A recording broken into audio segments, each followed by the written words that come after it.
everybody, and welcome to another edition of Magic Mics, proudly sponsored by our Patreon supporters and CoolStuffInc.com. You can find cool stuff in stock every day, and our co-sponsor CardHoarder.com, offering the best inventory prices and delivery of cards for Magic Online. And finally, check out our new Altar Sleeves. Get your custom sleeve image of the Magic Mics crew right now at AltarSleeves.com/MagicMics. Yeah. I went there today to see what the page looked like, and it exists. Yes, it does. Lo and behold. I am Evan Irwin, and we get started each week by saying hello to my two co-hosts, Aaron Campbell.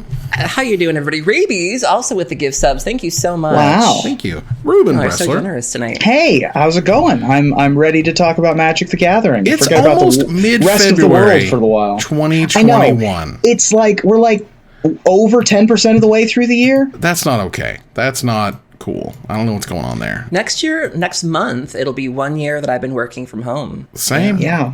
I mean, pretty much mid-March. March 17th was the last day I can recall going in. My Facebook a year ago posts this past weekend were all about me going to LARP, and it was just like, oh, I remember going outside. Yes. Vaguely. I vaguely remember going outside. Yes, we'll be kicking off. I'm not quite to the Gollum stage. I'm still Smeagol. Fair enough. We're working on it. Well, we kick it off with our first pick in our giveaway. Get your chance at a $50 gift certificate to CoolStuffInc.com by typing !raffle in the chat. But subscribe first to get 2 chances to win, and don't forget our raid at the end of the show to support a member of the community. Enter your suggestions at the end of the show to see who we raid tonight. That's right. Because Wizards is back on the secret lair train, everybody. Yeah. We got 5-6 secret layers to talk about at this point. Yeah. So the first one being the Black is Magic. That's the headline. Yeah. And this is I love all of the art in Black is Magic, but in particular, that Teferi, Dad Fairy, is the greatest piece of Magic art I may have ever seen. I am so in love with it. Used to family was another hashtag I saw. Nice. Yeah. I'm going to try to get up on to family. Yeah, that makes sense. Yeah. It's the first entry for artwork of the year for the 2021 Mixies. I think it's an easy shoe-in to be a nominee. And I think that all of the cards are great. All of the artwork is spectacular, and that one's going to be a bestseller. It's important to note that this is also a joint, this is a collaboration with Black Girls Code, which by all accounts is a fantastic organization. They also seem to have a new diversity. I can't find her exact title here. But, oh, God, where is it? Oh, Wizards, why do you do this with your announcements? I don't understand. They make it tough sometimes. But they do. Jantel Layson-Smith is their new... Oh, God, I saw it. Why are they like this? Oh, this is their representative for diversity. Their diversity representative and whatnot. Right, but she had a title, and I saw it somewhere. Like, why is it not? Okay, here we go. My name is Jantel Layson-Smith, and I'm humbly honored to serve as the first Director of Diversity, Equity, and Inclusion at Wizards of the Coast. My mission is to incorporate diversity, equity, and inclusion into the company culture, processes, and products. All journeys include historical context to understand. This is, by all accounts, this is a great first step. Hiring a Black woman to fulfill this role and partnering with a great organization. This was a slam dunk from what I could see. Yeah, this is incredible. This celebrates Black History Month and is going to be on sale from February 22nd through March 31st. So you have a whole month to catch up on it. So far, we have Shalai, Voice of Plenty, Ponder, Cultivate, Kaya, Ghost Assassin, and Teferi, Hero of Dominaria. They're going to have this in both foil and non-foil, $40 or $50, depending on which flavor you like. And all Black artists as well. Yeah, all Black artists, which is great. And we're not done. These are just the 5 cards so far. There's 2 more to go. Greetings from Denmark. Hey, Teodgard. That's crazy. Yeah, that is crazy. I in particular, I mean, every piece is fun. And interesting and harkens to a different kind of callback and a different kind of call forward. The Ponder having 3 moons on it. Yeah, that one's great. With the sort of tutor and tutee in the full art there. I just love them so much. All of these artworks are gorgeous. Yeah. So this looks like one that is, buy it, throw it in the closet. We'll talk in 5 years. And you can also feel good about it. For sure. You can feel good knowing your money's going to a great organization. Yeah, absolutely. So and this is also one that I think is going to maintain its value if you just open it, because each individual card is going to maintain its value. The quote unquote least played card is Kaya Ghost Assassin. Like, you're going to have... Still gets about $10, I think. Right, or Shalai, maybe, but also another Commander All-Star. Much less Ponder, Cultivate, Teferi. Like, those are easy in every EDH deck. Yeah. This one is throw it in your closet, but also just open it and put it in your decks. Yeah, for sure. Like, this one seems like an easy buy. Yeah. Like, on every scale. Right. You're feeling good to get it. Like, the cards are great and playable in all sorts of decks. Like, this is a home run. Let's talk about the other secret lairs they unveiled just today. The Smitten Superdrop. And as the Superdrops go, as you know, those are multiple secret lairs all bundled together. From February 12th through the 21st, that's just a couple days from now. You only have about, 9 days or so to get that one. The Smitten Superdrop begins with Fairy, Fairy, Fairy Rad. And this is 4 very unique looking fairies: Glenelindra, Archmage, Mistbind Click. I love the style. I'm getting a Lisa Frank vibe from this. Remember Lisa Frank, everybody? They went away from the creepy, dark Lorwyn Morningtide fairy and leaned more into Lisa Frank. Exactly like right. Trip fairy. Yeah, Spellsetter Sprite and Vendilion Click. So you have these 4 cards which are very sweet. Now, one of the things that people had a problem with it, it's only available in foil. Yeah, I mean, we've seen some more. There was another tweet that went around about just the poor quality of the foils lately, and it doesn't seem like that's really improving. And so, at this point, you know what you're getting. Like, you know, if you're ordering foils, that they are not going to be, flat and smooth the way that you would like. And so, if you're fine with that, and you can find a way to make use of that, then God bless you. But I've been burned too many times by the foils, and so I will not go anywhere near a foil. So I will, when I get cards like this, I will get them in non-foil. The teacup Mistbind Clicks, and then the tricolor Vendilion Click in particular are my favorite. I love the Spell Stutter and the Archmage too, but I do find it a little strange they didn't put in Sower of Temptation, because it goes with like the Smitten theme. Where it's like, they just put Sower in the Seb McKinnon. The Seb one. Okay, yeah, that's fair. That's fair. Fair enough. So next up is the Unfathomable Crushing Brutality of basic lands. These are kind of the etched in wood/stone from Kaldheim, giving a very snowy, they are super Norse dope look, and they are they sweet. Look really cool. I can't imagine these are going to do better than the Bob Ross lands. No, these are an entire deck of these would be really these cool. are more niche too. Yeah. I think the Bob Rosses appeal to a wider audience, but I think the audience that this is for is going to absolutely show out for this. Sure. And I feel this is the exact same as the Eldraine lands and the Godzilla lands. This is going to be the worst seller, therefore it's going to likely be the most valuable, because no one really wants this one, quote unquote. Fair enough. But do know this one is available in non-foil and foil for $30 and $40 respectively. Okay. Valentine's Day 2021. So I got a bone to pick with this one. So Valentine's Day is in 4 days. Yep. Okay. Yeah. You are never going to get this by Valentine's Day. They should have called this the Sweetest Day one, because let's be honest, you're probably not going to get it till Sweetest Day. I thought it was so funny that they're like, here's a Valentine's. Even stores start putting out their Valentine's Day candy right after Christmas. It's not. So it just seemed like a really poor rollout. I love the cards. I understand the timing. Are all adorable. Yes. That baby Gisela is. I was going to say aimed at me. The baby Gisela and the baby Boros charm are so ridiculous. The Rabblemaster with the peppermint on the face. Yes. The vomiting hearts. I need goblin 20 token of those goblins. That monster Swift Spear, that is Swift fantastic. Spear looks like she could come right out of Eldraine. If you put that in Eldraine with that art, I would have never batted an eyelash. The hit of this collection, the Heliod's good too, but the hit of this collection is Monastery Swiftspear, because hasn't been printed since the Mystery Booster and Iconic Masters. And this is an uncommon that's creeping up towards $3. Wow! And this is a 4 of in multiple Eternal types of decks. This is the first time it's been reminder textless. And so you're going to get these. This is the coolest version of Monastery Swiftspear. I love it. Yeah. And don't let that Heliod fool you. That Heliod is the centerpiece of the Heliod deck in Modern. So there's definitely an audience for that. And I think, if I understood him correctly, Jay Anelli on Twitter was talking about how there was a reference to Heliod being the original god of love. And so this appears to be a callback to that reference, and so this is really cool too. Like this is a slam dunk. Yeah, I mean Heliod Suncrown is like a $14 to $15 card all by itself. You have a really cool version of Monastery Swiftspear rather, and Monetary Swiftspear. These are secret layers. Monetary is absolutely appropriate. Nice, but Boros Charm, Gisela Blade of Gold Knight, Goblin Rabble Master, Heliod Suncrown, Monastery Swiftspear, and this Goblin token, home run for me. It's easily. Home run. This is a $30 or $40 foil package. The card selection on the secret layers in the last 3 months, 6 months have been out of this world.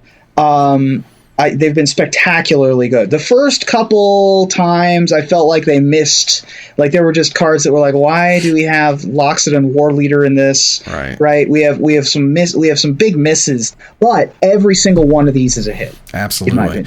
Well, we're not done as we move into the showcase of Kaldheim Part 1. Oh my God. And what could possibly be one of the most awkward banning announcements we will ever see in Magic. Yeah. I mean, this is historically weird. I mean, that's funny because it's about to be banned in Historic. So I'll tell you what. Well, first let's talk about the Kaldheim Part 1 secret lair here. This provides you 3 unique Titans, a Frost Titan, a Primeval Titan, and a Blue and Green Titan equal Uro, Titan of Nature's Wrath. Note this is only. I love the arts on these. Oh, they're incredible. The Primeval Titan looks like a Moonkin to me. Any WoW players here? Anybody else see a Moonkin there? I'm okay with that. But this is done in the Kaldheim showcase style, and non-foil is only $25, and foil is $35, which is cool because you'll know. Wait. You're saying you can get a non-foil Prime Titan, Frost Titan, and Uro for $25? Yes. Yeah. So well worth it. This is price to move, is the way I'd put that. Yeah. But they do note here, again, most awkward ever, is that we are planning on an upcoming ban and restricted announcement. In that announcement, we plan to ban Uro, Titan of Nature's Wrath, in Pioneer, Modern, and Historic. And let me tell you, that was all people talked about. No one talked about this set today. That's what people talked about. That's what people talked about. Additionally, we are continuing discussions about doing the same in Legacy. While we are still working internally on the larger BNR announcement for that week, we wanted to share this information ahead of this sale. Now, as I understand it, that announcement's coming out on Monday. I want to finish out the Kaldheim stuff before we come back to this 3 to 4 sentence note, parentheses, bold-faced italics, note, colon. I could not in the middle it.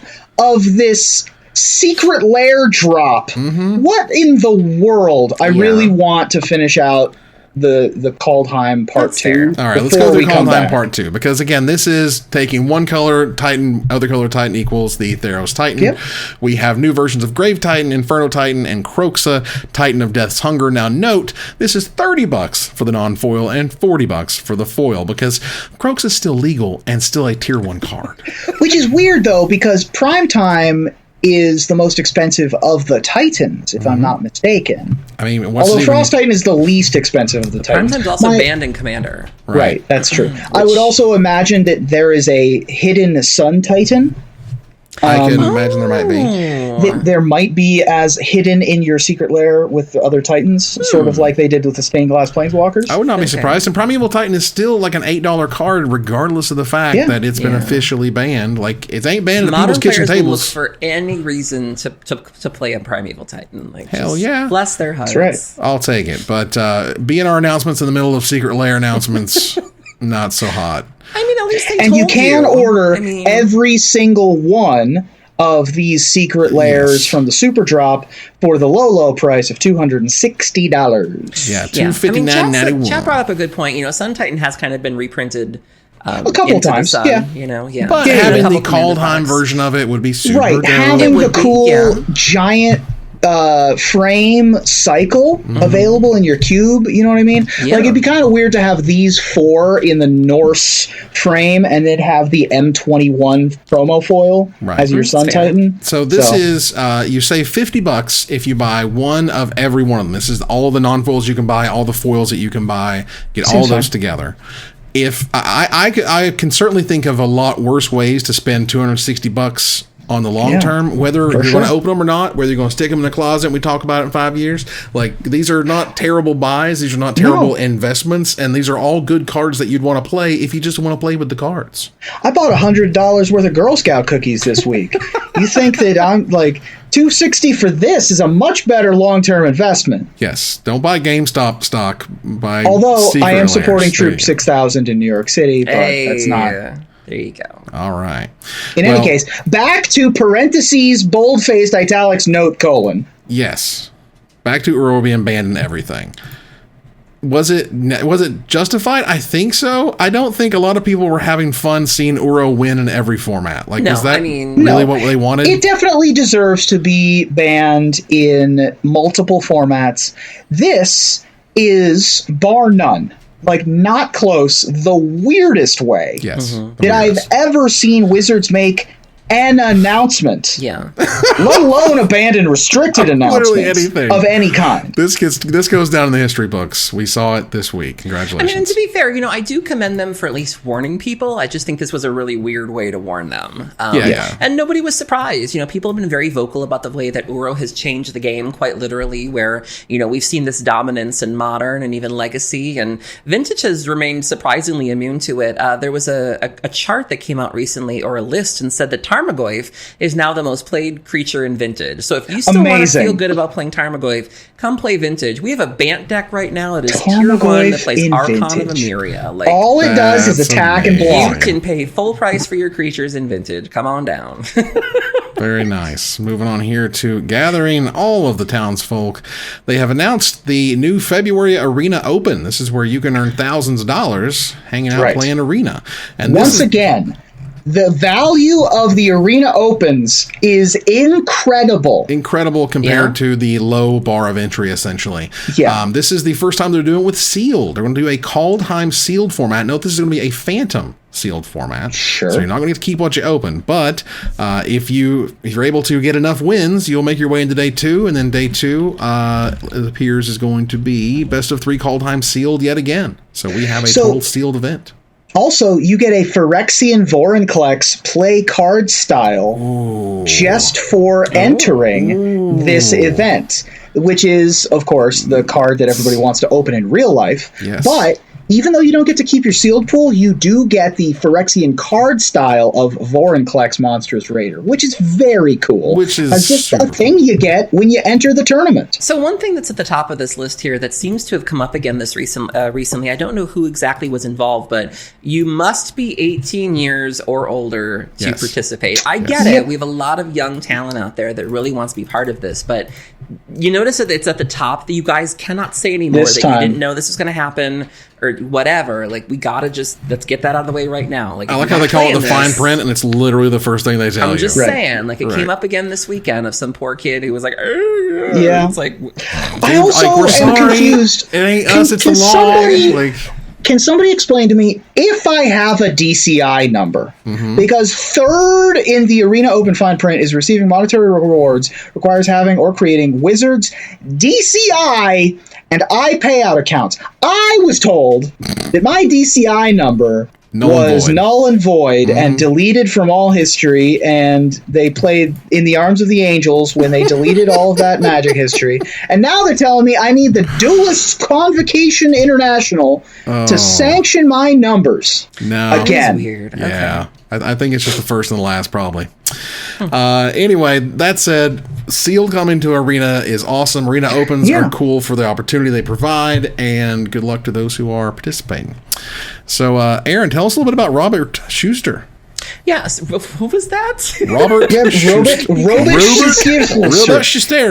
Robert Schuster. Robert is very difficult. Yes. Apparently. So Robert Schuster is a friend of the show. He works for Wizards of the Coast currently. He's a game designer.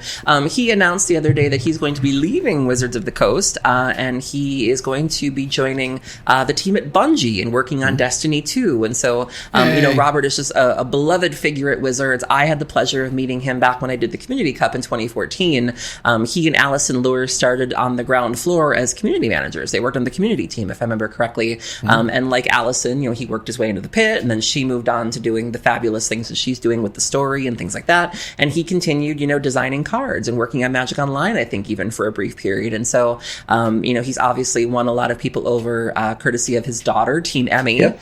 He's been very open about the things that she's been going through, and they've been going through as a family together. And so, just a shocking departure. And he seemed in good spirits about it. He was like, Wizards is still a fabulous company. Please continue to work here. He's been there 10.5 years, and we're just really happy to see. I was going to say, whatever leaving after a decade. Yeah. A lot of people leave after a year.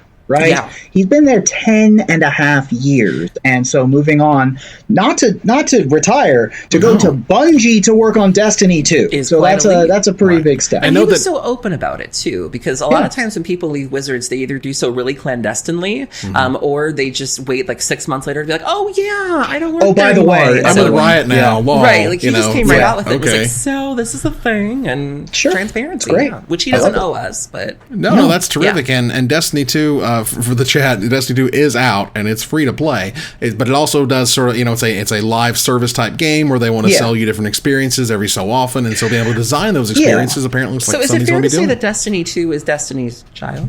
Oh my god! Wow. Okay. I like that Aaron thought of the joke and was like, hold on, I need a punchline indicator, and reached for the beverage, waited for Evan to stop, and went, so would it be fair to say, hold on. Oh, excuse me. So moving on here to Desperate Ravings. Reddit did the math, and they said... Hashtag done the math. Yeah, Does anything good ever come from Reddit doing math? Well, Scryfall actually did the math, thankfully, which is better. Maria Bartholdi said, she heard that Kaldheim had more words in it than any other set, and said, is that true? And Scryfall said, we did it. Kaldheim has 14,520 words of rules text. The next closest is Ikoria at 12,291. Wow. So, this is the most wordy set there is. And I know, before y'all get started, there's double-faced cards. Modal double-faced cards exist. I get that. But they also, double-faced cards exist in Innistrad. And here we are with more words than Future Sight, which is amazing. I'm looking at this list, and Innistrad is in the bottom half. Mm-hmm. There's fewer words in Innistrad than there are in Mirrodin and Odyssey.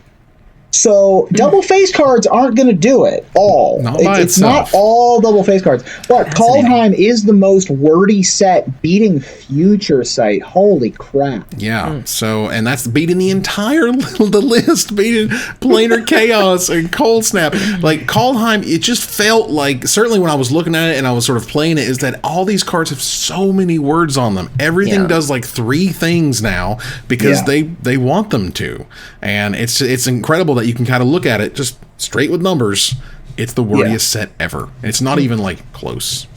Fascinating. Yeah, of the 11 wordiest sets of all time, 3 of them are in standard right now, which are Ikoria, Theros Beyond Death, and Kaldheim. So the complicated world we live in right now. Yeah. So, moving on here, there was a Hasbro investor call, as there is every 3 months or so. And every quarter? Every quarter. As the quarterly calls go. Hasbro CEO Brian Goldner said that both Magic and D&D had their best years ever. They had their best years in a year where you could not play FNM, in a year where you could not go to Grand Prix, in a year where you could not go to Command Fests. I am so interested to see the numbers. I'll never see them. Right. But how in the world is D&D killing it in a world where you can't go to your friends' houses? Well, the same as a webcam commander is. You can still do games online. For sure. Yeah. No, you can. I just would never have thought that it would be better. It would not be doing better in a world of Discord and Zoom. Right. And for me, organized play having disappeared for Magic was saying, wow. But you also have to think there are collector packs, and there was an entire year of collector packs at that point where you could have secret layers. Right. The secret layers were coming out like crazy, so there was way more cards to buy. There were way more sets to buy. There were way more expansion things that they came out with. And overall, that still leads to sales. I mean, they could not make enough Jumpstart. They just couldn't. As much as we got in, we sold. We had a pretty lengthy discussion about this in the pre-show, just in terms of like the direction they're going and whether or not we feel it's the right thing and things like that. Because, as of right now, people are pointing to this. You can say whatever you want about it. You can say what you want about Uro and Valki, and Lord knows people have. But, at the end of the day, tweets like this come out and say it's their best year ever. So, there's a bit of a disconnect there in terms of the, frustration that people feel with the design, but yet it's not stopping sales. And so right. I'm not really sure what to do Train about ain't that. slowing down if they're doing something wrong. Right. Yeah. I mean, you have to say all those people are like, well, they're making too much stuff. Well, everything they make sells out. Like everything they've made has sold. Nothing has just like literally just failed entirely. Like we're just stuck with everything and everyone hates it. That doesn't happen. The more they make, the more that we've been buying and enjoying the sets they make. So yeah, I mean, it really makes you question your perspective, because you do tend to feel like you're in a bubble. When you see what's going on Reddit and you see what's going on Twitter, and even me, when I first came back to the game, I just assumed that everybody was competitive. And I remember when the show first started, I would go to GPs and I would meet listeners and I would just say, and so many of our listeners would come up to me and say, this is my first event, or I'm not even here for the main event. But when it's all around you, you feel like everybody's doing it too. And so it's been very eye-opening to see all of the criticism that we see of like, well, I hate the secret layers and I hate this, but then see reports like this and it's like, we're only just seeing a very small piece of the puzzle. A little tiny piece of the pie, and there's millions and millions of people out there playing that will never know our names ever, and that's totally fine. But those people seem to be outnumbering all the people who do care about constructed magic and the magic zeitgeist, and yada yada. Our audience is a very inside baseball kind of audience. Like if you're watching Magic Mics instead of watching whoever's streaming Magic the Gathering right now, you're watching because you want to learn about the culture of Magic, not about the game of Magic, right? And so in our, pocket dimension inside of a pocket dimension inside of a pocket dimension, it's very easy for us to become insular and forget that, 90% of Magic players in the world haven't even heard of professional Magic. Right. It doesn't even exist outside of theoretical, the kitchen table, right? So it's not shocking when you see now they're gearing all of that towards the kitchen table. They're gearing it towards Commander and casual play and the experience of opening packs and all that kind of stuff. Yeah. And it's a shock to the system, and it's eye opening, but it is. When you take a step back, it's obvious. Yeah. Go Goalie, thank you so much for the gift subs. Yes, thank you. So generous tonight. We see you. Yes, and as someone mentioned in the chat here, the term Invisibles, it still exists. It does. And the fact is that the Invisibles at this point have gotten so strong in terms of affecting how Wizards does things that those who, are vocal and angry about, Pro Tours or coverage or whatever, like, they're kind of small fries. And in the past year has kind of shown that too. Well, I think that Wizards has done a good job, and I think I've talked about this before. They've done a very good job of insulating themselves from losses, because even if you say, like, you're mad about secret layers, even if you say secret layers aren't for me, there's still a product for you. It's very hard to abandon Magic as a whole, because if you stop playing competitively, well, perhaps you've moved on to Commander. Like, I don't buy, the only singles I'm buying now are Commander. And so that's where they've gotten me to come back. I didn't buy singles for the longest time. And so, you can say you're abandoning one aspect of the game, but then another product comes out that makes you kind of give up your money. And so, so it's very difficult to see what people are unhappy with, because they're still getting revenue from so many different sources, where if it was just one product and people said, I hate this product, and they stopped buying it, you could see a clear trajectory there of people hate this and people stop buying it. But you're going to find something else, like the way they're, aiming these at people and the avenues they're going in. Right. Yeah. So let's take some frustration and let's move it on to a different subject here, which is gather round, children. If y'all don't know, there used to be this card interaction with Boom and Bust. Now those were dark days. Yeah, Boom is a 2-mana spell that destroys target land you control and target land you don't control. High five, whatever. The other half of the card is Bust for 6 mana, which Armageddons, aka destroy all lands. Now, there for a moment, a hot minute, you could Cascade into Boom and play Bust. There you go. That's the Mondo combo. Well, guess what we're doing these days? We're cascading into Valki and flipping it over into Tybalt Cosmic Imposter for free because we can. So cascading into Valki won the Legacy Challenge on Saturday, I believe. There was also a version called Devilish Control that won the Modern Challenge as well. And they all function around very similar concepts. The thing I find so fascinating about this is not just that this is happening, but with the Modern version in particular, which I'm going to link in the chat here, count how many of these cards are not even 2 years old yet. Like Modern Horizons came out in June of 2019. So when you look at Force of Negation, you look at Omnath, you look at Uro, Baby Teferi, Mystic Sanctuary, that Field of the Dead that's buried in there, look at the power level of these cards. Compared to the older cards that are in this, we're not in Kansas anymore. I'm still playing Omnaths and stuff. Like, it's absolutely ridiculous. This interaction in particular, to me, I find like offensive. I find it weird and dumb, and I don't think this was intended by any means for them to cascade into a 2-mana person and flip it into a 7-mana planeswalker. That's not okay. And Wizards can change this at any time. They make the rules. They make the interactions. They can make a new rule that says it doesn't work this way because we say so, because that's the benefit of running the game. So like, I would just like, I don't feel this was needed. This was necessary. Do they really intend for this to happen? I don't think so. And if anything, my hope is they're seeing that this is stupid and dumb and turning format sideways, and B, they're getting the programmers of both Magic Online and Magic Arena ready for the announcement when they turn this crap off because it's stupid. This is an easy one to fix. They fixed it with Boom Bust and Cascade. They fixed it with Brain in a Jar and Beck and Call. Right? Like, this is not a hard fix. This is just a rules wording thing that people are taking advantage of. Fine, sure, do it. And if this was intended, it makes me sad because I feel like this is just not great gameplay. Also, Cascade is stupid. It's just rush to your 7-mana walker, and everyone's going to try to do it because you gave it to them for free. Yeah, well, and now people are starting to just put dumb things in the deck just because it's so powerful that you could still win with a ham sandwich. We've entered that phase of brokenness where it doesn't really matter what you put in it, you're still going to do well. Yeah. Right. I mean, if you're going to play a 7-mana planeswalker on turn 3, do it in Tron like an adult. Wow. And can I just say, though, and I said this earlier, but Vintage right now is the healthiest format right now. There was the Mana Traders Vintage event that happened last weekend, and let me just find the tweet here. There were 8 different archetypes in the top 8 in Vintage. This nonsense you're seeing with Valkis and Cascadings, it's not happening in Vintage right now. The Tybalt's Trickery and Emrakul, we're not doing that in Vintage right now. Like, Burgee is the card that's seeing play right now, and it's still just fine. Like, it's not breaking anything. It's just Burgee Storm, and it's awesome. And so, it really is kind of ironic that Vintage has become, I found the tweet right here, the fairest format. The fair format where everything's fine, nothing's terribly busted. So this is the top 8 from the Mana Traders event that happened on Saturday.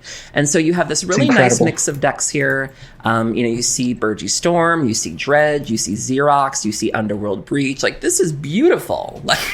This is a menagerie of vintage goodness, you see? Yeah. As we get to show you the format. I remember when you could play Vintage sometime. And back in my day, you could either play Library of Alexandria, Mishra's Workshop, or Bazaar of Baghdad, and those were your choices. And now we don't even play Library anymore. And now people can just play Tarmogoyfs and just go nuts with your 2/3 flyers for 3, and your or your Burgees and your Underworld Breaches, or your Paradoxical Outcomes and your Monastery Mentors. Exactly. Like, who cares? Do whatever you want. You can loop a Golos with your Caracas, and you are fine. Yeah.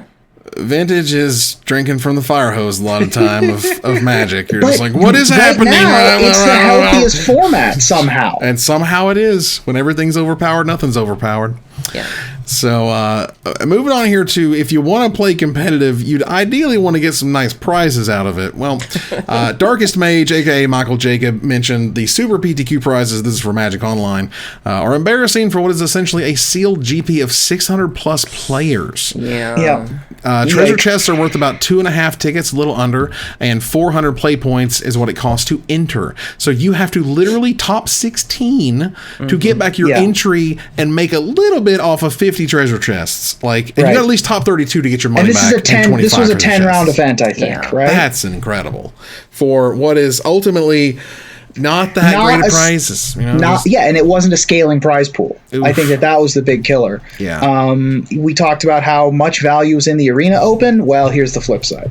Yeah, that's really unfortunate. And that, and I also understand we're looking at sort of this years on where, you know, play points are a thing. Remember when they weren't a thing and they tried to introduce them? Treasure chests weren't a thing. They tried to introduce those and ways to kind of make the economy work in different ways and not just be so focused on the final ticket value.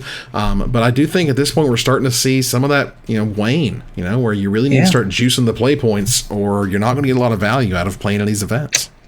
Well, you also, I mean, I don't know what play points do anymore. I don't know what the path is. So play points are an alternate form of entry for events. So like you can either buy tickets from the store or from our sponsor, Card Hoarder, and you can get into events that way. Or if you do well in an event, you might earn your entry fee back as play points, which you can then turn into. And ideally, you can kind of go infinite. Where if you're going at least 3 and 2 in leagues, you know you can get your play points back, and you can queue into another league, and so it's meant to just kind of keep you going. Okay, so it is a self-feeding loop on Magic Online. Correct, and you can't trade the play points, so you can earn them individually, but I can't give mine to you. Right, so you have to play an event. But as it pertains to continuing the dream forward, I don't know. You get to a point beyond the pale at the end of whatever it is with Magic Online, where I don't know what you do with play points anymore. Well, you go up the ladder, so you earn. So ideally, you're playing leagues, so you can get QPs, and the QPs you can use to pay for your PTQs or pay for entry and your other things. And so it really just keeps you playing, and so it's your entry into the events to hopefully get you better prizes. So. I will say that the Magic Online system is a lot clearer than the live system. It really is. Yeah, I've been following that system for a while, and I have a very clear vision of like what I need to do. Yeah. So, the MTG finance world is weird as usual. Did something dumb as usual. And this is a good example of how math works. You don't take the average and post what the average is. When someone fat fingers a moat, and instead of, I guess, for $1,000, they listed for what, $100,000 or $10,000 here? Or they sold like a PSA 10 alpha moat. I don't exactly know what happened. But for example, so one really expensive moat got put on the market. Yes. So the average jumped through the roof, which caused the market to go into a tizzy. And then everybody freaked out. Right. And then suddenly, MTG stocks tweeted it. And it started a whole discussion. I feel like this happens often where somebody pulls a random screenshot and they're like, oh my God, this card's like $800. And then someone goes, you read the wrong line, or you read the wrong thing, or like, you don't know how to read this. And like, it always happens. This is so MTG stonks. Now, someone mentioned there in the chat, maybe it's not like they did that on purpose. And that's cute and all. You can set whatever price you want for whatever you got. But when they try to base their pricing on those averages and you just screw it up entirely. And then you also kind of put all these finance guys into a tizzy. They're like, oh my God, moat, we're going to make infinite money off moats. And then they try to buy all the moats and then try to relist all the moats for whatever stupid price, and then all of a sudden they're stuck with the moats because no one's really buying them for those prices. It's hilarious. This reminds me of when it's like, well, the average person makes, $40K a year or whatever. Well, guess what? One guy makes $10 billion, and then a bunch of other people make nothing, and that makes an average. That's how averages work. And so that's why when you see the average prices, you can't go by that. You need the median, the median price and the mode. And this was just a good example of you take a card on the reserve list, you take a card that's very expensive, and the market goes insane when they think you're kind of getting there first in terms of the big price bump or whatever, and it's just silly. And then the piranhas eat themselves, and here we are. All right, let's move on here to a little bit of splash damage. We got a few minutes here left over. Gale Force 9 that we spoke about before having problems. They fixed them. That's good. They settled. Settled with Wizards of the Coast. Gale Force 9. Yeah, Gale Force 9 was the publisher. So when we were talking about how Margaret Weiss and company were Right. having legal issues with Wizards about Dragonlance. We were also talking about Gale Force 9, which is a games publisher. Oh, but here's a way more exciting story. Wizards of the Coast threatens to remove stores from the WPN for not switching to Wizards Event Link. Oof. It's not that crazy in that Wizards has pushed Event Link for a long time now. This has been their solution for about a year and a half. And this is, if you're the single person shop owner who is stuck in their ways and they don't want to learn anything else and this software works for them and whatever, well, that's going to be a problem because you're going to miss out on WPN exclusives and the ability to become a WPN premium store and all that good stuff. And it's just what Wizards is using to integrate all of their tournament software together. We may not like it. They did have to kill DCI to do it, but here we are. So get on board or see you later. That's pretty much where you're at. So it feels a lot more threatenish than it kind of actually was. You know what I mean? But it's neat, worth pointing out. Let's see here. But Gale Force 9, high five. They had a bunch of stuff like in warehouses that they couldn't sell or something, and they got it all worked out, particularly after as it notes here, Wizards of the Coast actually kind of won out on the first part of the settlement, so maybe they were losing and they came to an agreement. Who knows? That's the type of stuff we never get to know because business. Hearthstone is introduced in a core set. Isn't that interesting? Isn't that crazy? It's almost like you need a core set for a card game to have a baseline. Thought they did this already. Well, they had the classic cards, right? Right. And now they're taking what they call the basic cards and the classic cards, are smashing them together into what I guess they call the core set. It's going to be free for everybody that you have to unlock by playing, apparently. But they are free, and there's new cards and a bunch of old cards too. And they have this the classic format, where you play with cards that were used in the 2014 launch of the game, the original 240. So you can go back and play essentially what we would describe as 93-94 Magic. Well, you can play 2014 Hearthstone. Play 2-mana scavenging buzzards. Okay. All right. Sure. Good for her. Yeah. So this is one of those okay, I don't really play that much Hearthstone, and when I do, I play Battlegrounds because that's a fun way to play. And then they have a format called Legacy. That's good. That's cool. They also have a format called Standard.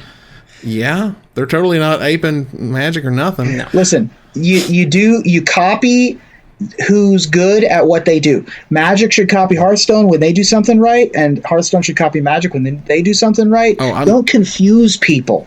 Use the Legacy, Standard. Sure. I'm excited for Hearthstone's modern format. You know what I mean? Let's get going. I love it. I definitely like the idea to say, hey, you remember playing way back in the day, you can play with the original 240 cards as they were in 2014.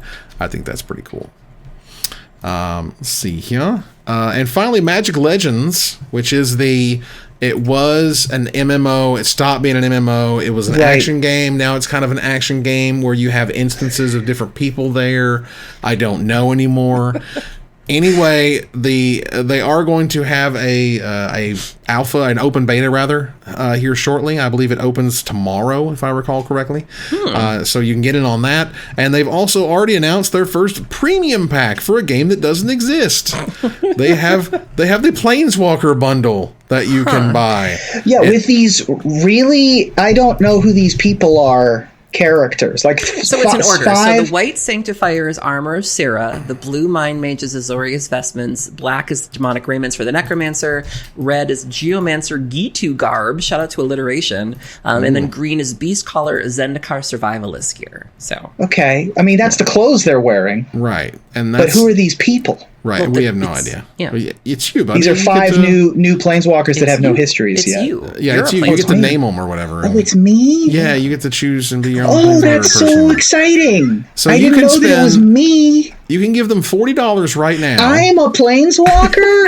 That's exciting. For these to be available on open beta that starts March 23rd. I don't know why you would want to give them $40 for magical items you get hopefully a month and a half from now, but okay. Because early access. Interesting. Sentinel and summon the Gilded. Well, I'm anxious to see what the necromancer's like, because that would be me. So I mean, this does look like these are all cosmetic, and these aren't pay to win type stuff, which is always looked down upon. I'm excited to cosplay my Gitu garb at an upcoming Magic Fest. The Gitu garb. Get your Gitu garb. Get your Gitu garbs. Get your garb. Get that Gitu, y'all. Hi. You Gitu showing. Watch out. That's right. G2's dangling right there. You gotta fix that. That's something wrong. Okay, all right. I believe we have finished up the giveaway entries. I could be wrong on that. I'm waiting for the final note here. Let's see. We do have, let's see, we talked about Magic Legends, we talked about the Gale Force stuff. Was there anything else we wanted to touch on? Rhythm is gonna get you. Rhythm's gonna get you. I love it. Fabulous. It looks like it's closed. Fantastic. All right, well, thanks for everybody for being a part of the giveaway. Let's turn the corner here to the finisher. We've seen Wizards of the Coast announcements snuck into some weird places in the past, but sliding a banned and restricted info drop into the Secret Lair Superdrop announcement surely takes the cake for odd places to put competitive tournament Magic information.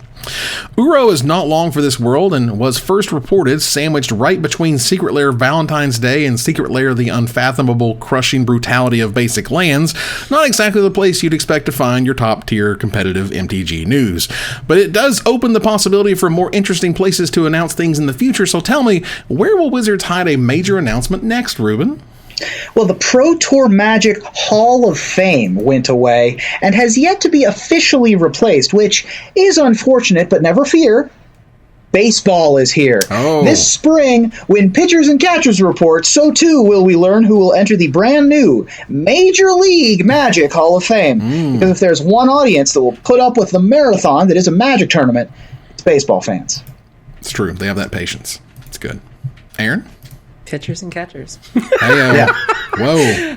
Where do you think that saying comes from, Aaron? It comes from baseball originally. Batter up.